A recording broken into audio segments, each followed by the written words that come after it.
Michelle Esquenazi is a dear friend of our buddy Jennifer Harrison, who ran out of this state like it was on fire. She lives in Florida now. Michelle is the president of the National Association of Bail Agents. She's also the president of the New York State Bail Association. She's been dubbed the Bail Bond Queen, been on the show a couple of times. Michelle, happy Thanksgiving. Welcome back. How are you? Happy Thanksgiving, Sid, and Yisrael Chai. Thank you for all you do for Israel. Oh, my God, I love that. That was great. I wasn't expecting that. Yisrael Chai. Thank you for that, and the same to you, Michelle. Thank you. I want to get to the Lawler cut I played because, when you talk about the critics of Andrew Cuomo, for example, who's talking about running for mayor and governor, there's no bigger one than Jen. You got Jen Harrison, you got Janice Dean, my friend at Fox News, you've got Tracy Alvino, my friend on Long Island. You know how they feel about Cuomo. I think you feel the same way.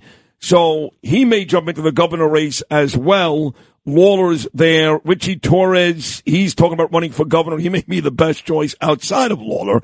What are your thoughts on this upcoming governor race next year?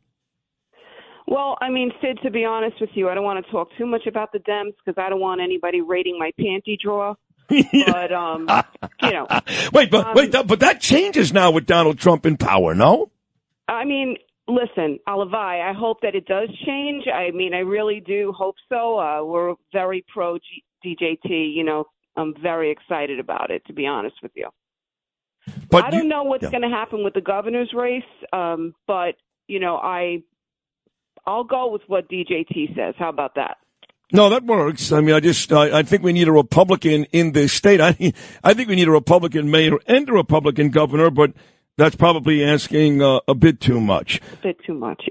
So Jen sent me this article in the New York Post. It reads, how legal aid DAs flout the law and keep madmen like New York City stabber on the street. So we're not that far removed here in New York, literally less than 2 weeks, from this maniac, this homeless maniac killing, not wounding, not assaulting, killing 3 people in 3 different spots, including a young lady literally 7 blocks from my studios right here.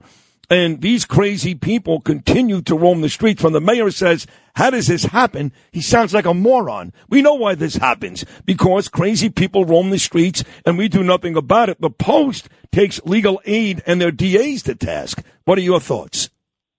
I mean, to be honest with you, this is Cuomo's baby, right? Bail reform was incredibly Soros funded and, he wanted to push it through and he did, right? And now we're all reaping, the benefits of his insanity, right? So here we are, frightened to go to New York City, and not, like you said, people are being absolutely murdered, but they have a tool in their toolbox, Sid, that they're not using at the arraignment level, and that's the 730-30 examination.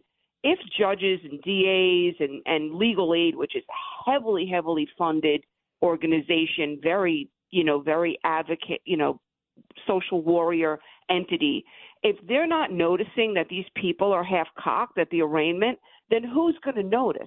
They're supposed to put them forth and say, Judge, this person is not well in the mind. They need to have a psych exam. But the reason they're not doing that, Sid, is because it's too expensive. So like I said in my article, how much is a New Yorker's life worth? I don't even get it anymore. What are they doing? You actually wrote that piece, that's right, in the New York Post. Again, this is the Bail Bond Queen, Michelle Esquenazi. So I understand what legal aid is. I happen to love somebody who worked there and loved that job for many years. But I also understand they are social warriors. They're to the left of Bernie Sanders.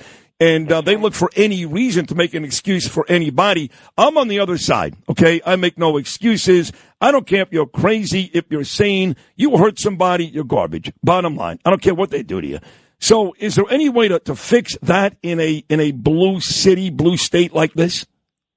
Yeah, I mean, what it would require is the governor and, the legislature taking the money that they waste and putting it towards psych hospitals. And instead of just releasing, and the district attorney lowering the charges at the arraignment level down to a misdemeanor so the judges have to ROR them, put them in mental hospitals. These people need antipsychotics. Just like I said in my article, diabetics need to go to the hospital if they have a seizure. It's the same thing with mental illness. Mental illness needs medication. And what they're doing is just promoting genocide by letting them out time and time and time again. And we as New Yorkers are getting murdered. It's just the crime victim pool just keeps increasing and increasing and increasing. And policymakers up in Albany just don't seem to get it. Yeah, as tough as I am on Mayor Eric Adams, and he deserves all the hell I give him, he really has tried over the last couple of years to come up with some plan. I mean, it's completely, it's not realistic, obviously, and even Jumaane Williams has called him out for that, but at least he's come up with a plan. He's trying to do something. It doesn't seem like anybody else, those Albany legislators, whether it's Carl Hasty, Andrea Stewart-Cousins, like anybody else in this city cares. And correct me if I'm wrong, but the aforementioned Andrew Cuomo, he's the guy that shut down all the mental facilities. Yes, he did. And the blood of all of the people that we're talking about is on his hands.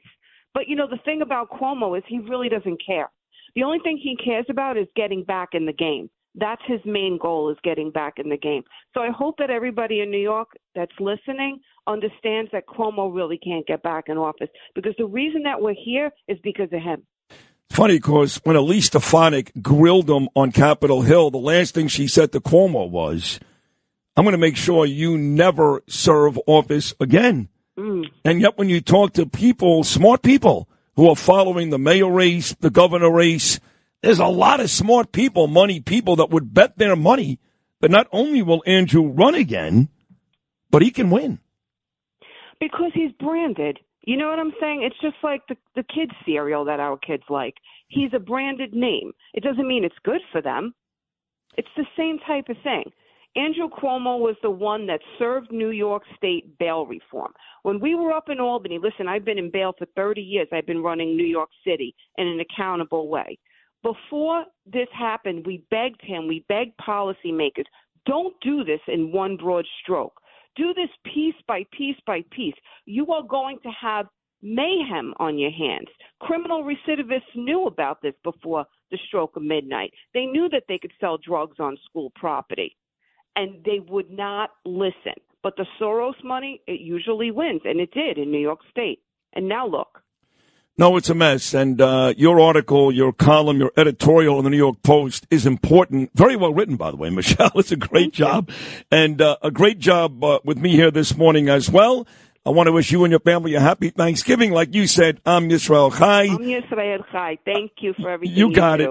You got it. You too, Michelle. I know our friend Jen Harrison is listening right now down in the state of Florida. Yeah, she says hello. So great job, Michelle. We'll do it again very, very soon. Thank you. Thank you, Sid. All right. Take care, sweetheart.